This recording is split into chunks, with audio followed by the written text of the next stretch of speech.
आज के इस वीडियो में आप लोग को पढ़ाने वाला हूँ केमिकल फार्मूला के बारे में, रासायनिक सूत्र के बारे में, जो आपके एग्जाम में जो पूछा जाता है। ठीक है, तो इस वीडियो को आप लोग अंत तक देखिए ताकि आपको एग्जाम में एक भी क्वेश्चन ना छूटे। ठीक है, तो चलिए वीडियो को स्टार्ट करते हैं। जैसा कि आप लोग को दिख रहा होगा कि यहाँ पे क्वेश्चन है कि plaster of Paris, plaster of Paris का रासायनिक सूत्र क्या होता है। तो याद कर लीजिए आप लोग CaSO4 इंटू हाफ H2O, मतलब CaSO4 इंटू हाफ H2O। ठीक है, उसके बाद दूसरा मेरा क्वेश्चन है जिप्सम का। अगर पूछा जाए जिप्सम का रासायनिक सूत्र क्या होता है तो याद कीजिए कि CaSO4 इंटू 2H2O। ठीक है, उसके बाद अगर बात करते हैं धोबिया सोडा, धोबिया सोडा का अगर रासायनिक सूत्र के बारे में पूछा जाए तो Na2CO3 इंटू 10H2O होता है। अगर बात कर ले हम लोग बेकिंग सोडा, बेकिंग सोडा जो होता है खाने वाला जो सोडा होता है उसका रासायनिक सूत्र होता है NaHCO3,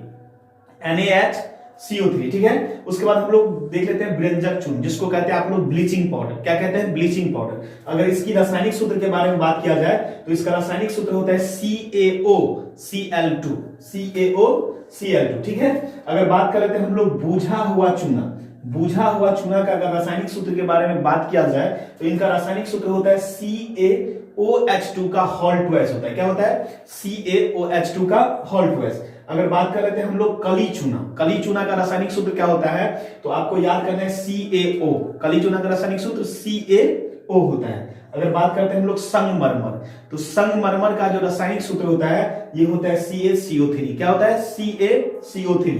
अगर आगे आगे लिखा हुआ कि हाइड्रोक्लोरिक अम्ल, हाइड्रोक्लोरिक अम्ल के रासायनिक सूत्र के बारे में बात किया जाए तो इसका होता है HCl। हाइड्रोक्लोरिक अम्ल का रासायनिक सूत्र क्या होता है? HCl।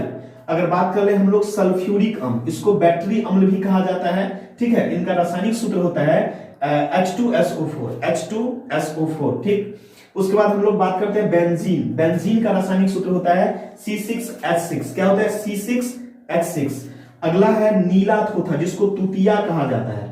इनका रासायनिक सूत्र होता है CuSO4 into 5H2O, CuSO4 into 5H2O। चलिए आगे हम लोग देख लेते हैं। यहाँ पे जैसा कि आप लोग को दिख रहा होगा चीनी, चीनी का जो रासायनिक सूत्र होता है C12H22O11। ठीक है, अगर बात हम लोग करें ग्लूकोज के बारे में, ग्लूकोज जो होता है इसका रासायनिक सूत्र क्या होता है? C6H12O6 होता है। ठीक है, आगे है अम्लराज। क्या है? अम्लराज। अगर अम्लराज की बात किया जाए तो इनका रासायनिक सूत्र होता है HNO3, उसके बाद क्या बोलेंगे? HCl, HNO3 plus HCl। ठीक है, उसके बाद एल्कीन की बात किया जाए, एल्कीन, तो इनका फॉर्मूला होता है CnH2n। आगे देख लेते हैं हम लोग एल्केन के बारे में पढ़ते हैं। एल्केन का फॉर्मूला देखते हैं तो इसका फॉर्मूला होता है CnH2n+2 होता है। अगर बात करते हैं एल्काइन का क्या होता है तो एल्काइन का होता है CnH2n-2 होता है। क्या होता है? -2 होता है। ठीक है, उसके बाद हम लोग देखते हैं एल्कील का, तो एल्कील का क्या होता है? CnH2n+1 होता है। क्या होता है? प्लस में 1। आगे देख लेते हैं हम लोग एसिटिक अम्ल, एसिटिक अम्ल का सूत्र क्या होता है? CH3COOH। इसके अलावा हम लोग याद करेंगे नाइट्रिक अम्ल। क्या याद करेंगे? नाइट्रिक अम्ल। तो लिखो नाइट्रिक अम्ल का फॉर्मूला होता है HNO3। क्या होता है? HNO3 होता है। इसके अलावा अगर बात किया जाए साधारण नमक, किसके बारे में? साधारण नमक के बारे में बात किया जाए तो याद कीजिए आप लोग इनका फॉर्मूला होता है NaCl। क्या होता है? NaCl, sodium chloride. ठीक है, समझ में आ गया। उसके बाद अगर बात करते हैं हम लोग मृदु जल के बारे में, मृदु जल जो होता है इसका फॉर्मूला क्या होता है? H2O होता है। क्या होता है? H2O होता है। इसके अतिरिक्त अगर आपसे पूछा जाए हेवी वाटर का सूत्र क्या होता है, अगर हेवी वाटर कह लो या फिर कह लो भारी जल, समझ में आ गया? भारी जल, भारी जल किसको कहते हैं पता है? समुद्र का जो पानी होता है ना उसको भारी जल कहा जाता है, हेवी वाटर। तो इसका फॉर्मूला होता है D2O। क्या होता है?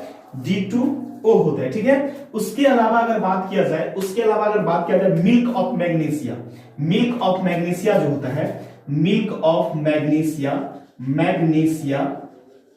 जिसका उपयोग हम लोग क्या करते हैं? पेट में जब अम्लीयता बढ़ जाता है ना तो उस कंडीशन में हम लोग इसका उपयोग एंटासिड के रूप में करते हैं और इसका फॉर्मूला होता है MgOH2 का होल ट्वाइस होता है। क्या होता है? MgOH2 का होल ट्वाइस होता है। ठीक है, तो आशा करता हूं कि ये वीडियो आपको अच्छा लगा होगा। अगर पहली बार चैनल पे आए हैं तो आप चैनल को सब्सक्राइब करके ही जाइएगा इस टाइप के वीडियो देखने के लिए। ठीक है, तो अगले वीडियो में आपको केमिकल नेम के बारे में बताऊंगा। और इसका उपयोग क्या होता है, बनाने की विधि में बताऊंगा। ठीक है, तो आज के वीडियो में बस इतना ही।